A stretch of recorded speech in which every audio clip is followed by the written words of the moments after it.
Hello, everyone. Thanks for joining us today at the fourth DiCE Lab webinar. Today, we are diving into perhaps the most powerful technology of our time, artificial intelligence. AI is everywhere, from self-driving cars to matchmaking platforms like Tinder. Some people are really scared of it as they think AI will take human jobs or dominate humankind, while some other people think it is the future. Putting aside these ethical issues, today we will discuss AI from a circular economy point of view.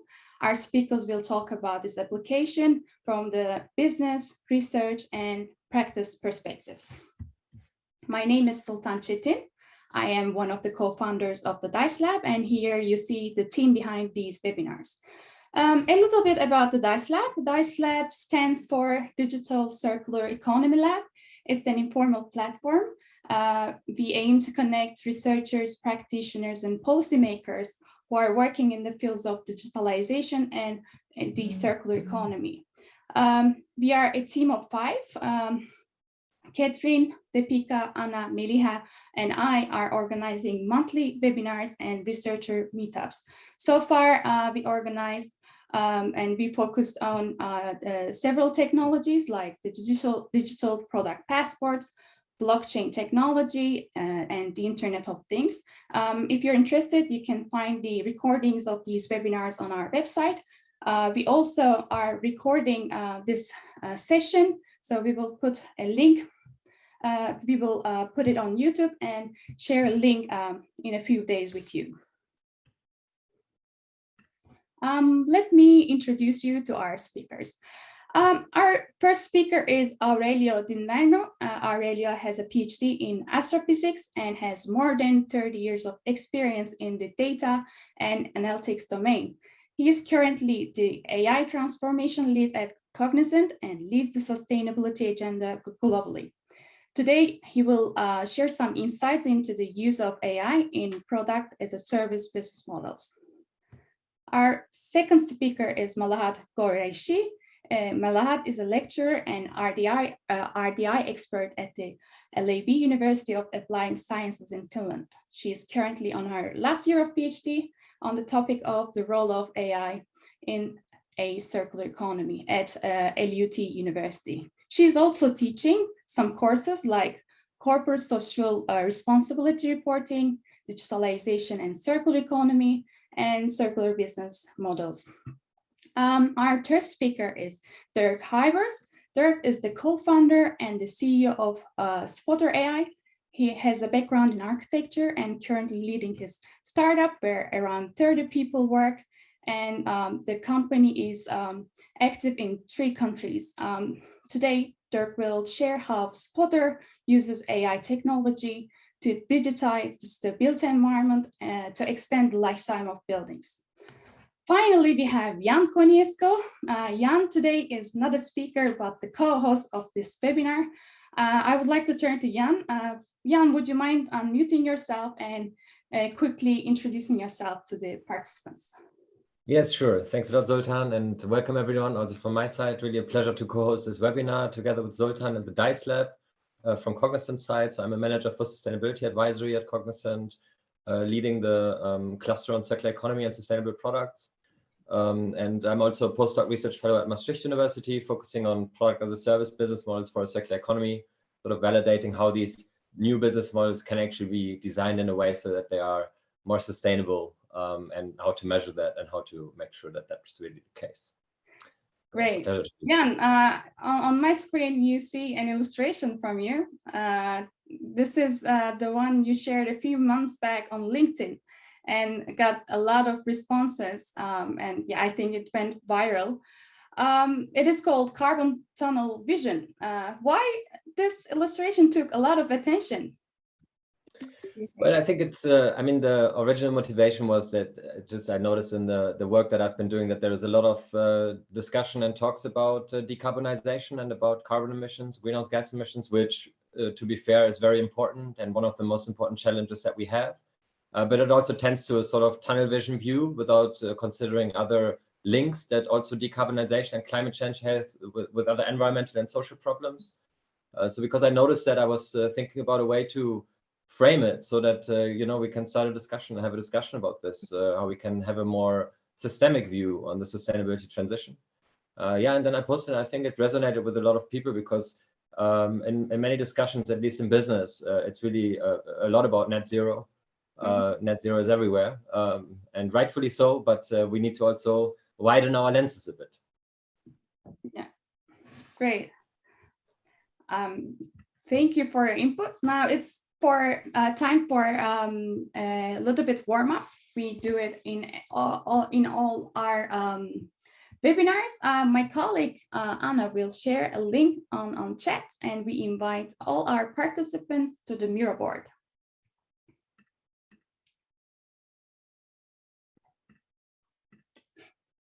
Let me put timer like 5 minutes.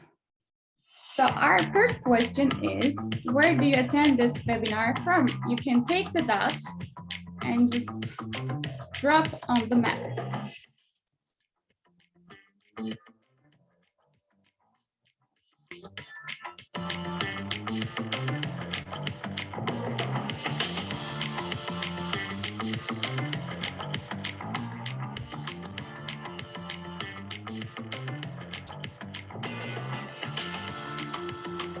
Yeah, it's usually Europe.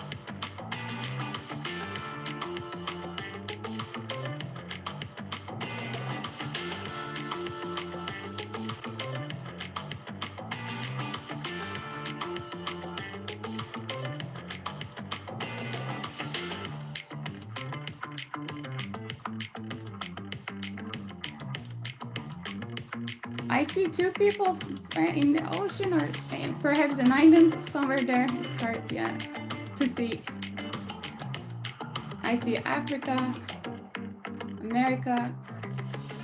Great, let's move to the second question. I'll call everyone to me, where I see what comes to your mind when you first think or hear about AI.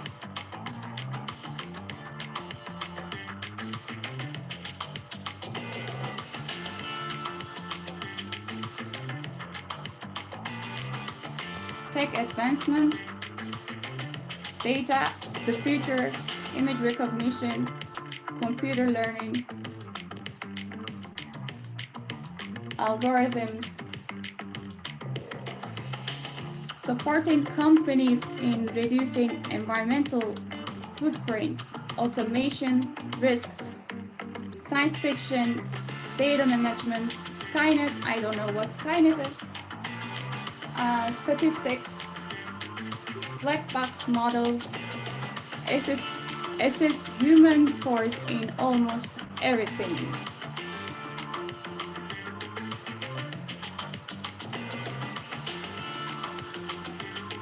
Bias,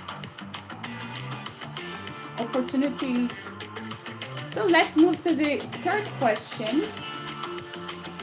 I'll bring everyone to this board. Can AI solve our global problems, environmental and social?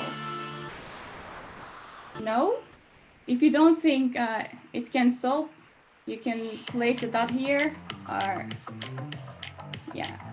So I think a range of people from pessimists and optimists. But most of the answers are, I think, are in the center.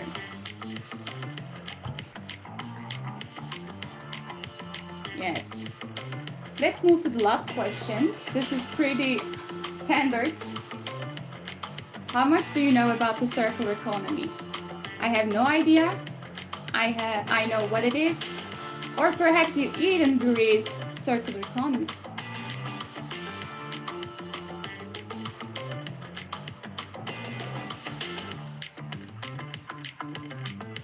That's great. Most of you are knowledgeable on the circular economy.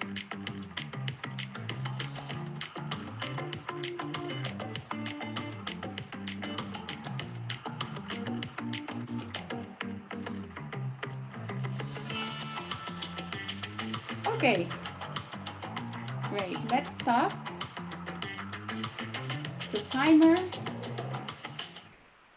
So Jan, as you can see, most of our participants are actually knowledgeable about circular economy, because first question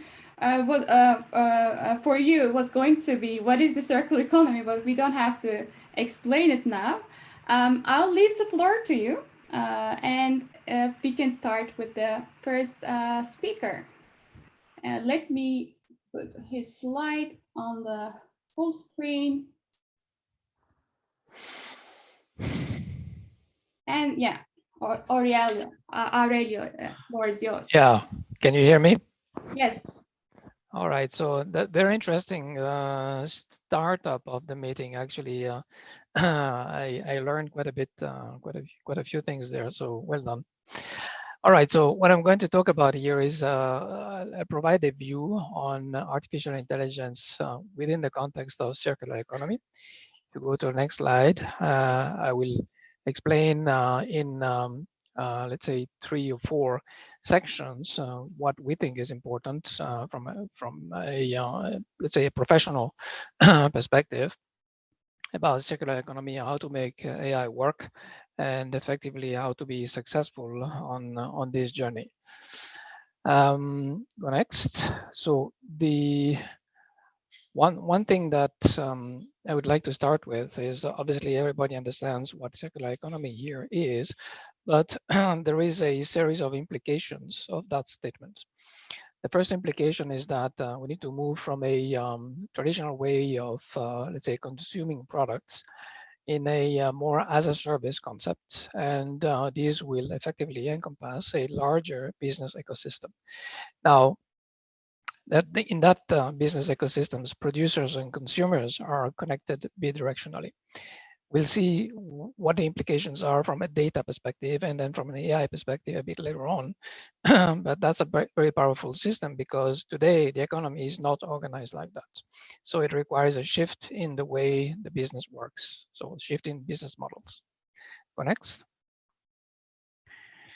Right, so very quickly, I'll skip over this. So very quickly, so today, effectively, if I'm a producer of something like Electrolux, Philips, or BMW, or your preferred car manufacturer, I have a limited view on the operations and the value chain. For example, if I'm manufacturing cars, Volvo, I'm not, and I don't really understand where the raw materials are coming from, and I'm not really understanding how the let's say the cars are driven, what happens to the second life of the cars, and things like that. Okay, so there are, let's say, 2 areas of the value chain which are completely blind to me. If you go to the next slide. The purpose of the circular economy is actually to build an end-to-end ecosystem where you have a complete view on, let's say, the value chain, starting from extracting raw materials to reusing the product for the first cycle, the second cycle, the third cycle, and then up to the disposal, and so on and so forth. That alone poses a big challenge in terms of data integration. How do we get the data, et cetera, and we will see what type of solutions are there in the business at the moment. If you go to the next slide, so the the main, let's say, paradigm of circular economy is basically to push for recycle, remanufacture, refurbish, repair, and reuse of the products, so that you, as a society, we minimize the, let's say, the impact on consuming resources and wasting them at the end of the day. Okay, so the concept of reuse of energy, reuse of products, reuse of raw material, et cetera, becomes really critical in the for us humans. If you go next one. To illustrate this, I wanted to bring a case whereby HP, they obviously manufacture, among other things, printers. They moved away from selling printers into selling a printing service. So what's the difference? So if I'm a consumer, before I was actually buying a printer, and I was buying cartridges. When the cartridges are depleted, then I throw away those cartridges. So those guys have made a very interesting change, and they said, okay, instead of throwing away the cartridges, why don't we recycle them? So they put together a system to effectively recover the used cartridges and then send new fresh cartridges depending on an AI model that predicts by when those cartridges will be depleted. Okay, so by doing this, obviously data collection is there, understanding. So the printer has to be intelligent, has to be connected with the internet and eventually to HP, et cetera, and then you need to have like an AI model that runs on the printer to make sure that those things actually happen correctly. Now, the beauty of it is that obviously the carbon footprint has been reduced significantly. Not only that, but also the energy consumption has been reduced. But more importantly, and that is the key message here, is that the value and the economic value and benefit of HP has increased significantly by 55%. Okay, so here's to say, if a circular economy is done properly, not only it saves CO2, the planet, reduce the waste, etc., but it introduces more value in the value chain. And we need to keep that in mind when we do any, let's say, circular economy discussions. Go next. Now here, I wanted to bring some examples of use cases which are using AI in this context. Go next. And I want to touch base on some of the what we call AI techniques. They are not all of them, just some examples here. So natural language processing by looking at, let's say, work order reports, et cetera, we can, and also customer service calls, we can identify trends of why things are failing, and then you can put together a strategy in order to extend the life extension of those products. Computer vision, somebody mentioned that before in the poll. We use computer vision to monitor the assets,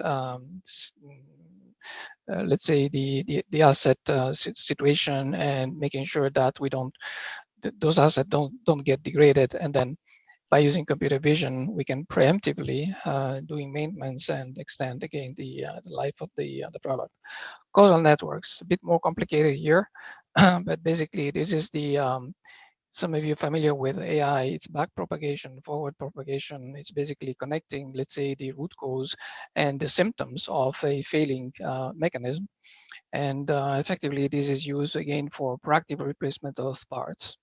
Time series models, this is the most interesting one, I would say, because it creates a twin or a surrogate of the real thing, the asset that is being monitored. For example, it could be a the example of HP, it's the ink cartridge, and it creates a model by when something needs to be done, either replacement of the device or replacing a part, and so on and so forth. So asset life extension is the key word here.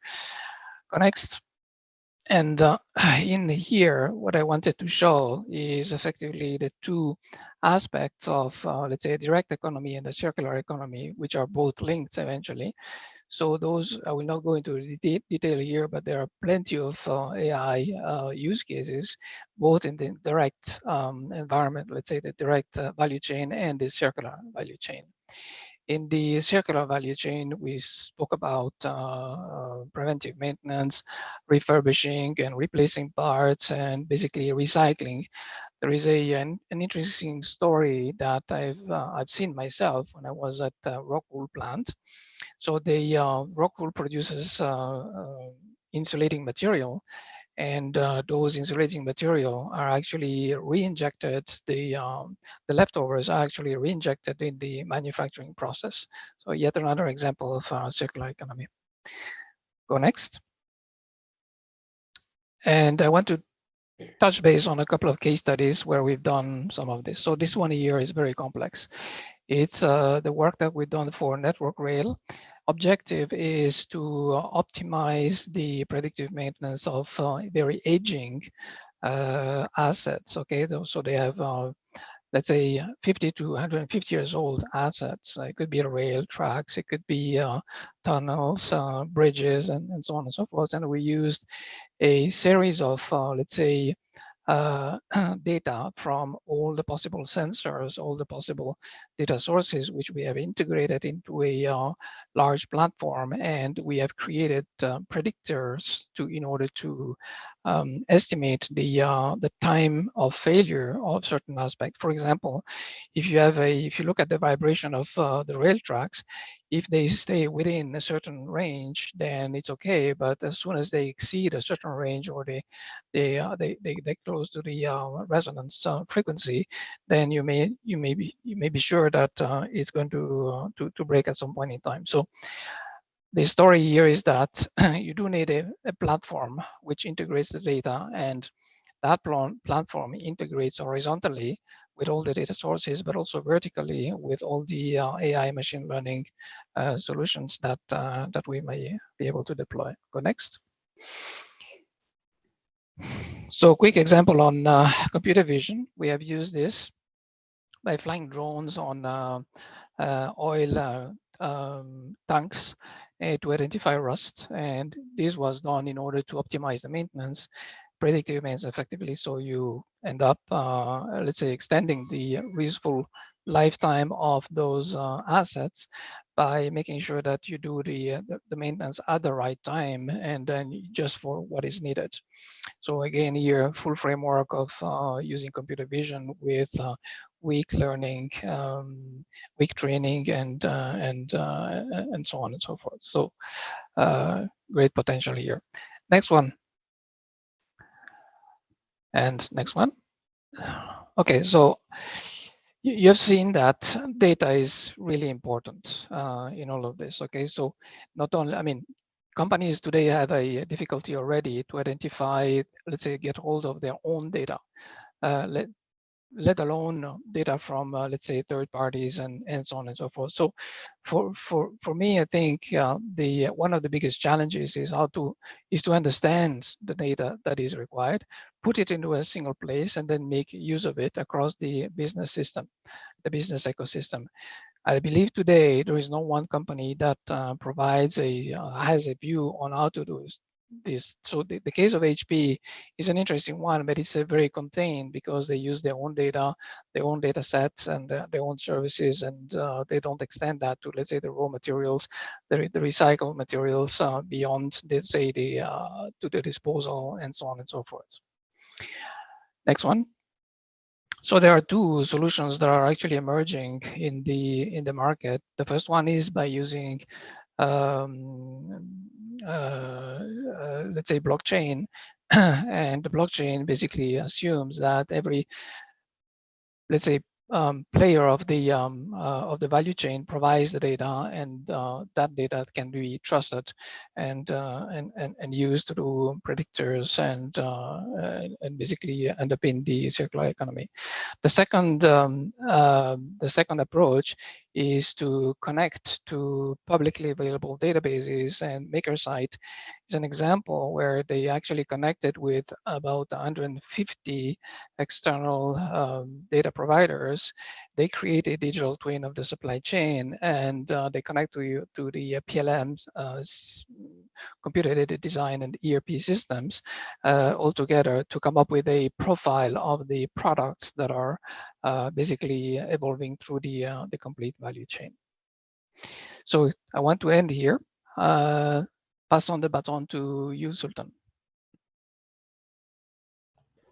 Great, thank you so much, Aurelio, for your presentation. I think on the Miro board there is a space to ask questions, so please feel free to add your questions there, and Aurelio will be there to answer them. And we will also have a short panel where we can have two questions at the end. But with that, I would like to give the floor to our next speaker, and that's Malahat. Sultan, you already introduced Malahat, but maybe Malahat, you can share a few words about yourself as well, and then we're looking forward to your contribution. Thanks. Thank you, Jan, and thank you, Sultan. Thanks for this very interesting, actually, seminar, and I really enjoyed also the first discussions in the Miro board to actually have the overall ideas of the attendance. So what do they think about AI and circular economy and so on? It's really nice. So I'm Malahat, as Sultan already introduced me. I'm a lecturer. Sorry for interrupting. I can't see you. Perhaps your video is off. Oh yeah, sorry. Sorry. Okay, now you can. Yes, sorry. Yeah, I'm a lecturer and RDI expert at Lab University of Applied Sciences in Finland, and I'm also doing my PhD and final last year actually at LUT University, and I'm doing research on the field of AI and circular economy and business models or ecosystems as such for the for businesses which are built upon these AI technologies. And yeah, so I have seen so many of you, like, well, at least some of you, you mentioned data when it comes, like AI comes to your mind. So I wanted to start from that point of view. Like, first of all, actually, why do we at all need this AI or as such, this kind of industry 4.0 technology? So basically, we live in the world full of data, which could actually benefit companies and businesses to improve their like products and services. And at the same time, it could also benefit the environment. So this massive data, of course, it's not so easy for human to collect or analyze and as such. So we need these. Then it comes the emergence of need of these technologies such as AI, which are all kind of related to data analysis and data collection, which of course by human it needs a lot of resources and energies and so costly in so many cases. So for this, actually, the link between AI as such and circular economy, I think in my idea is data. So what links actually AI to circular economy, that it can enable circular like solutions or business models? It's about data, because we need this transparent data and real-time data as such on the material and raw material extraction, on production, on product life cycles, usage, consumer behavior, and all these until the last phase, which is recycling, because we don't want to like end up all these materials and components to the landfill, and we want to reduce the waste. So this kind of data is really important for circular economy solutions, because it enables the measuring of the impact of this production and operations on material, the whole supply chain, and as such, and it creates where kind of like a pure and high quality feedstock. So according to Sitra, an organization, research organization for environment in Finland, they actually categorize this data, which could be used to develop this business model for circular economy, to data on product design and production, and use phase customer behavior, and as such product and service lifetime, and also system performance and material flows, which based on this data, the business models can be built as servitization business models, product as a service model, sharing economy, and life extension models, and so on.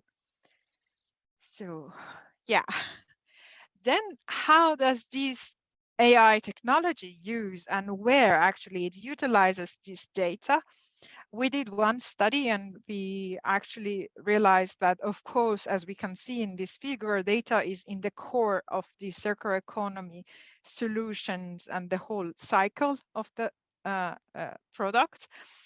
And it can use, AI can utilize this data in circular product design, in supporting the customers, and also in reusing and resharing and repairing, like in a reuse cycle, where we want to get the material back, an extension of the product's life cycle, let's say. And at the end phase, it's closing the loop. So in circular product design, collecting and analyzing this data enables faster and smarter and, of course, more precise prototyping, which reduces at the end the waste from prototyping, which could not fit the end product, like satisfaction for companies and also consumers. And it also reduces the failure and downtime in production phase, and also some kind of like reducing the cost in a testing related phase.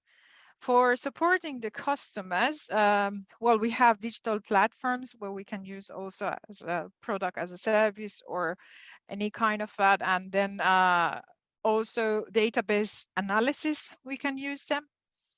And for narrowing the loops as such, or extending the product life cycle, that we use this reuse and share and so on, like the solutions, then there is intelligence maintenance services and remote monitoring and such. And the last phase, which is closing the loop or enhance optimization, then the AI can utilize data in collection and reverse logistics as well as this waste sorting, optimization, recycling, which they are using these robots, for example, which are utilized with the algorithms and machine vision, which they can like precisely actually sort these waste materials, even the capacity of one material based on anything. So it's more precise data that we get from the recycling and waste management. Yes. Yes. So here is one case actually, which was interesting for myself. So I thought that it could be interesting for you. So this is the case of AI whiskey, actually, in collaboration with two companies, a Swedish company of Macmera and Forkind is Microsoft Azure and machine learning, actually.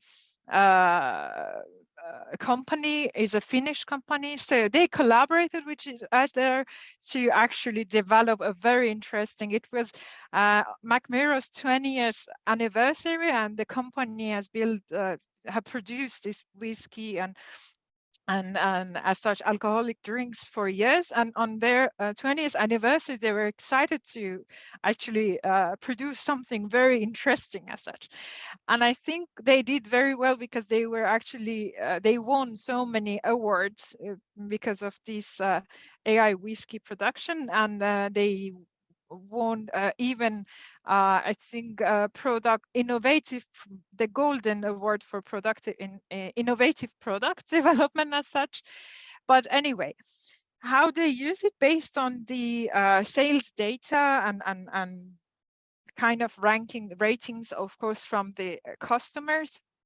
They actually come up with which kind of whiskey is more satisfying, like for the customers. But then they use this AI system to analyze 70 million possible combinations in a very short time, and they created a framework for these innovative, like new recipe that very much tastes great. Actually, I saw the reviews and all were so satisfactory. They were all 5, so it tastes really good, I think.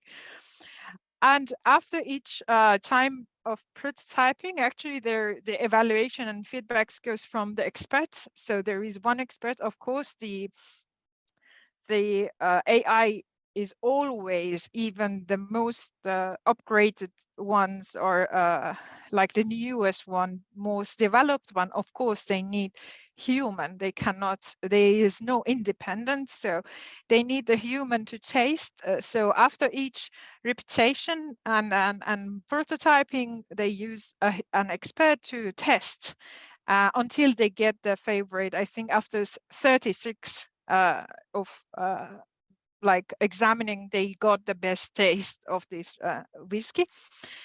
So AI technology actually, well, they allowed this Fourkind company and a McMira company to sift through vast numerous of data, of course, that was impossible for McMira alone to collect and to develop a new formulas based on those recipes and so on. And in case of circular economy, of course, it's faster and more cost efficient innovation process. So products don't need to be manufactured and released for consumers to get feedback or so. And better product market fits due to mathematical and evolving machine learning model at the core. But what it brings to the future is that companies actually, especially the ones that well built and the big companies which have problems maybe or challenges to move towards the circular economy, and it brings a lot of challenge. And if they want to start rebuild their business model or innovate new business model or utilize these new technologies in their solutions, it's difficult for them, and it brings so much challenge.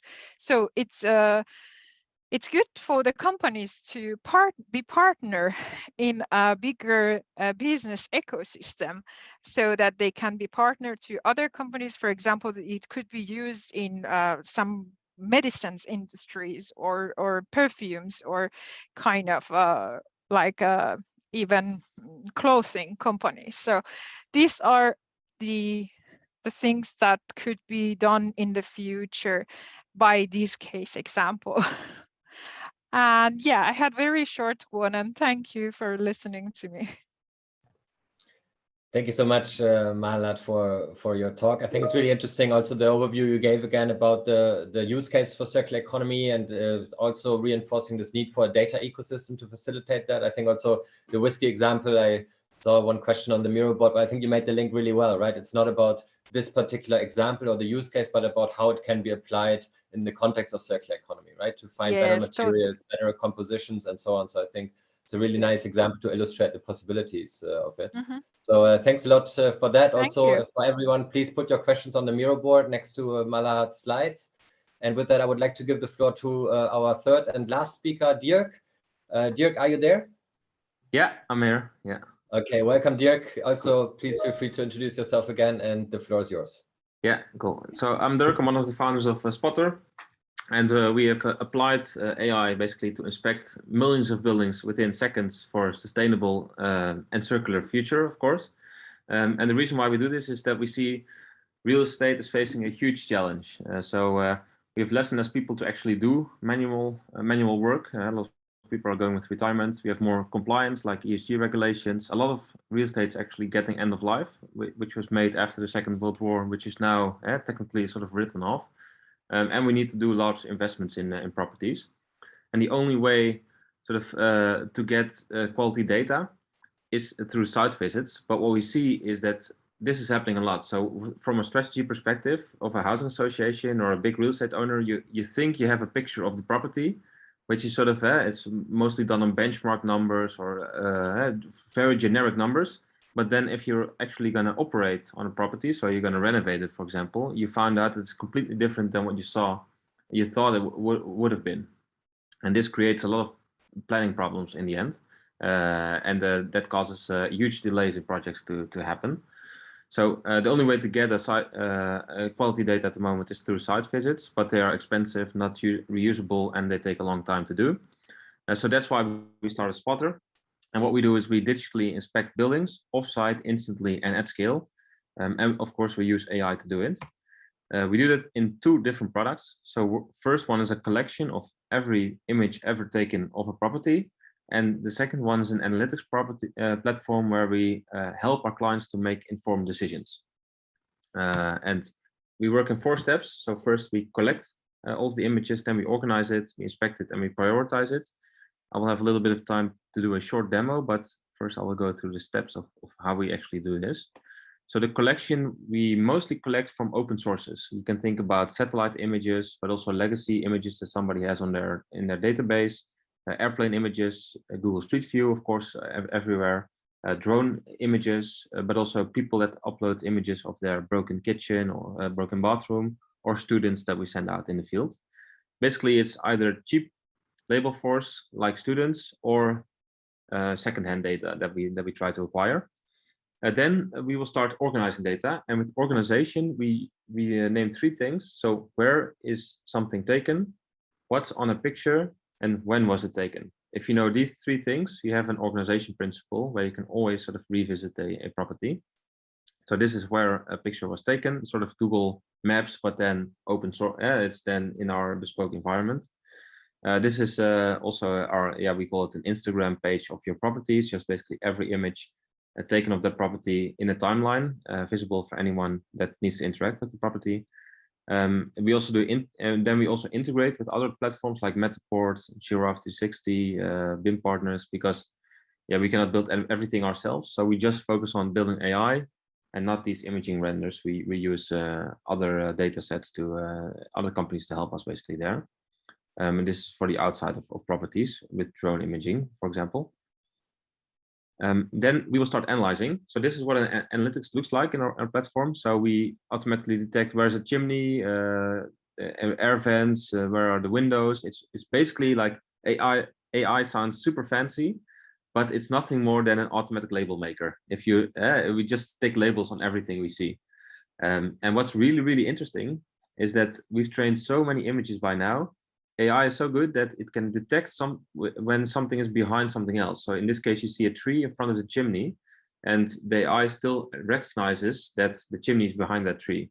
And this is going better and better, that it can actually look, it will fill in the gaps basically of what if something is blocking it.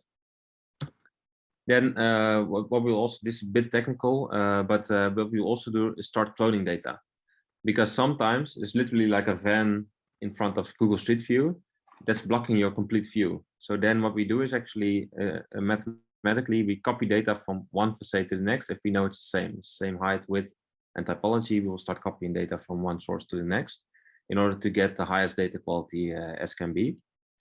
We also do condition surveying. So this says something about the quality of the property. And I think here it becomes really interesting around circular economy, which meets AI, because one of the biggest things is if you want to invest in your properties, it's timing. So you know everything about your assets, how many windows, how many doors, how many masonry.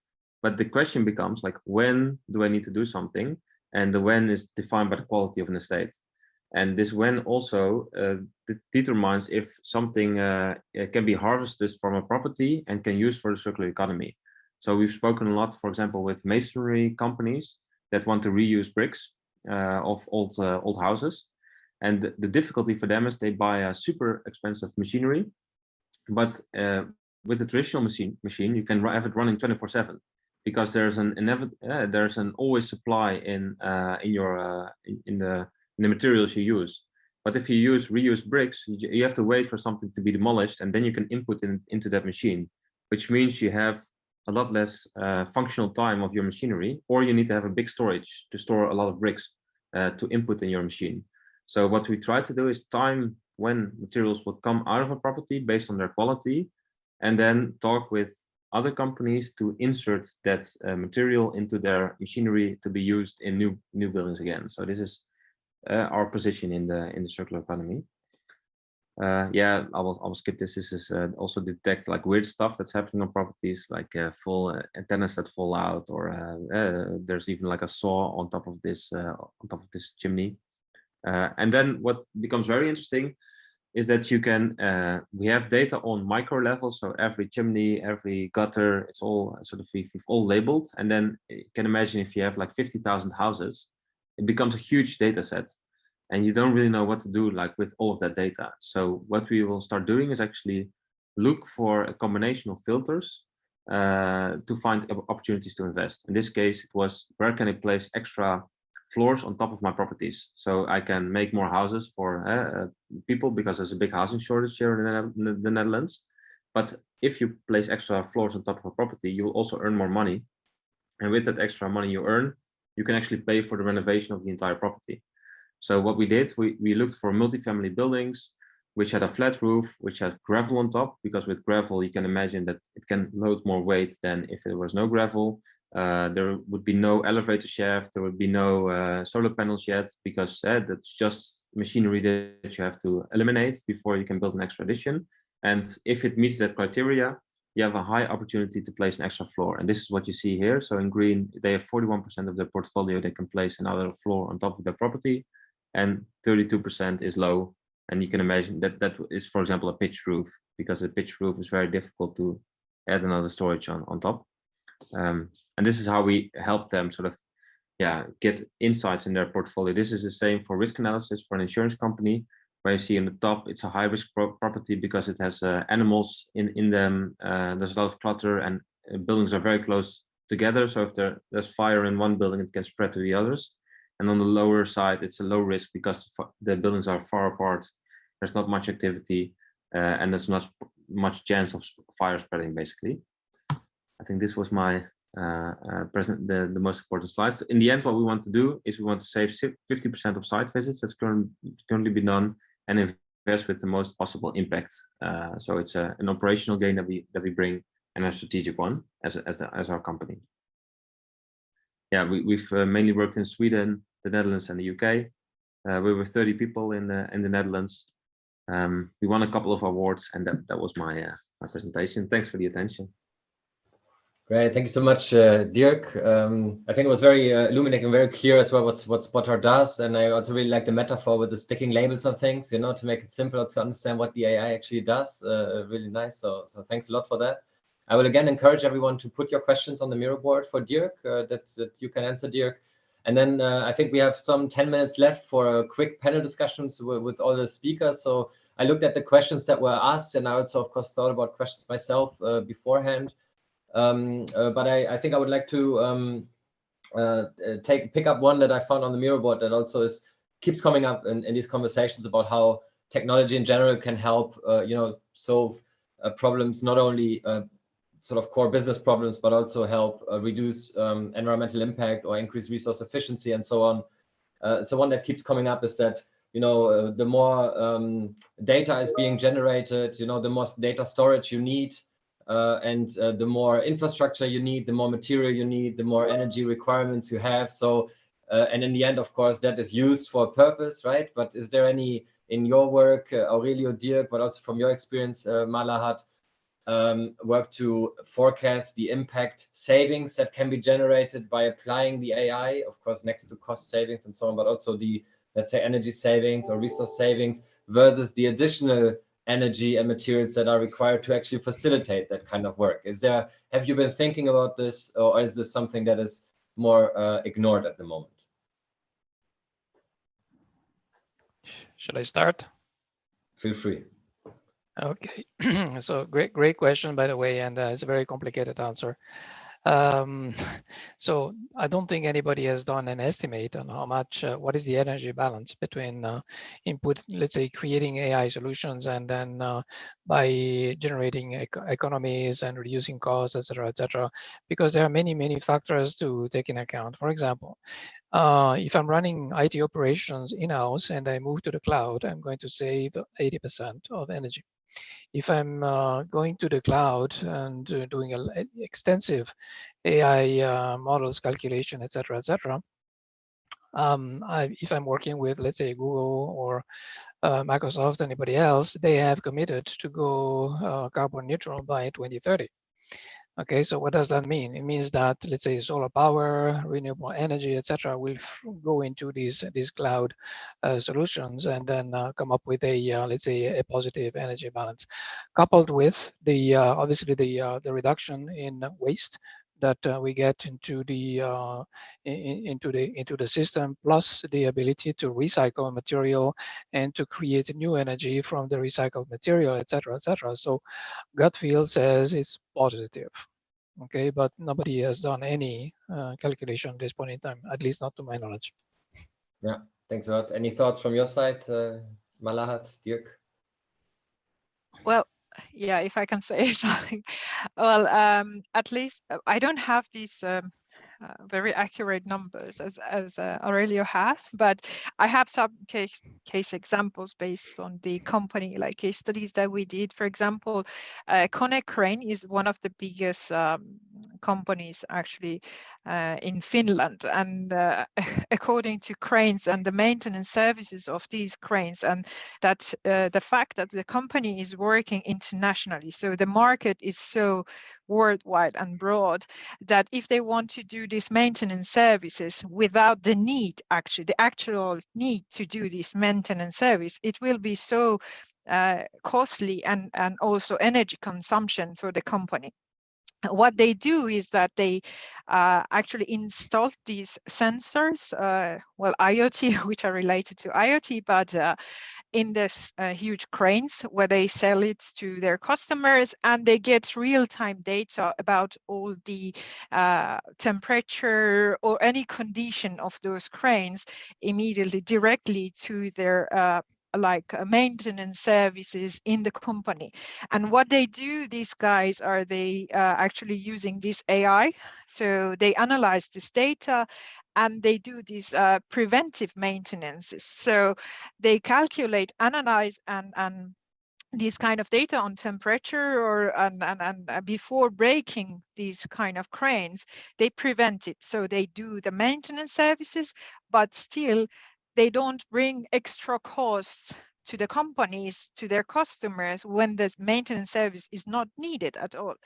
So this is actually one of the examples. Another example, as I know, is these wind turbines also in energy systems. So getting the information and data about these huge turbines, it's so difficult for a human to go every time and check it and so on. Again, they use these IoT sensors, they collect this data and they use this real-time data, analyze this huge data from different wind turbines like these plants and so on, and they analyze it with the use of AI. Then again, there is this preventing like, let's say, remote control, remote monitoring of these products, which is so much like time consuming. And if they break, it's a huge problem. And of course, like repairing them and reusing and extraction of this raw material is so energy consumption, and it brings also like so much material usage. So then that's also kind of preventing like breakage and downtime failures and so on that we discussed. This is the use, but this is as far I know these cases. So they are using it very much. Yeah, thanks a lot. Interesting, Malahat. Dirk, would you like to add something from your experience? I think most of it has been said, but maybe it's interesting to sort of connect to a question that was posted. So one of the question was like, what kind of information gain will there be? So I think like with a typical on-site visit, you will know what you know. Like you will know what you want to know. Basically, it's very linear. But if you have 100,000 properties, it's physically impossible to visit every one of them. So where AI can really like add a lot of values that you start knowing what you didn't know before. So you get new insights. And if you then look at the spending that, for example, the Housing Association that I was just referring to, of the 50,000 houses, they spend 150 million on maintenance every year. So it's a huge cost.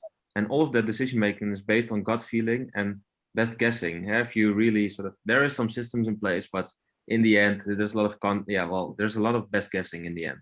So if you can objectify that process and bring more data to the table, even a small optimization, it has a huge impact there. Interesting. So it's not only like, let's say, the maintenance and the sort of maintaining the stock and thereby preventing, breakdown and new material added, but also the effort needed to actually analyze and monitor and maintain the stock, right? Better information. That's really like it's just so small. Like it's really it's almost negligible if you look at the bigger picture of all the work being done. Interesting. So I'd like to ask one last question. So AI can often be a bit of a black box, right? So it's like it's a bit difficult to look inside what's going on, and then it's also sometimes complex. And how can this technology be used in a way that is the most accessible and transparent, so that people understand what's going on and that they also can use the information to make better decisions, and that they are empowered, also people who don't necessarily understand the technology and what's behind it. Yeah, I think there's if you can make a distinction in two types of AI. Yeah, your audio was just gone, but there you are. Okay. Oh, yeah. If you can make a distinction in two types of AI. So one is a closed loop where you know what the outcome should be. So for example, what we do is more a closed loop. Like I know how many doors there should be, and then I just count if I succeeded, yes or no. Which is, I think, if you bring in all of the steps and you're transparent in the steps that you take, it's not that scary. It gets a little bit more scary if you go into deep learning, where you have an open system and it will start generating outcomes or scenarios, which is really the big black box. Then you go into the CSI type of AI and more of the doom scenarios. I've not seen that many successful use cases in the deep learning sphere up till now. Like it's much more difficult than the most are closed loop systems at the moment that are operational. So then just make every step transparent, also with accuracy levels, and that brings you a long way, basically. Okay, thanks. Any short thought from you guys, Aurelio, Malahat? Yeah, I can add maybe one sentence to that. So the explainable AI and ethical AI actually altogether is a discipline that is emerging and concerning very many people, especially government organization, etc., etc. I was recently in a discussion with the Singapore government, and they actually made a big issue about it. Explainable AI, there are techniques actually to explain a model. Okay, so the prescriptors, effectively, I think in Cognizant we do have a technique that allows us to do that. It's called LEAF. Basically creates an emulation of the model through a rule set. So you can read the rules, and then you can actually validate the, you can follow the logic, and it's fully traceable. So it's evolution in there as well. So the game is changing as well. Okay, thanks a lot. Looking at the time, we have 1 minute left. I might give the final word to Sultan from my side. Thanks a lot for your contributions, for the speakers, also for the audience, for all the comments and questions. I think it was a really interesting session. I encourage the speakers to go to the Miro board and answer the questions that are there once you find the time, so that all questions are being answered. Yeah, Sultan, would you like to close this session? Well, yeah, Jan, you've been a great co-host. Let's do it again next year, sure, perhaps. Malahat, Aurelio, and Dirk, thanks very much for your insightful presentations and examples and insights into this emerging, perhaps the most exciting technology. And our participants, yeah, I hope you enjoyed it. We have in October 25th researcher meetups just for researchers, sorry for the others. And we have in November another webinar coming organized by ETH Zurich this time on digital fabrication for a circular economy. Just check our website. We'll be sharing these events on LinkedIn, and hope to see you again. See you next time.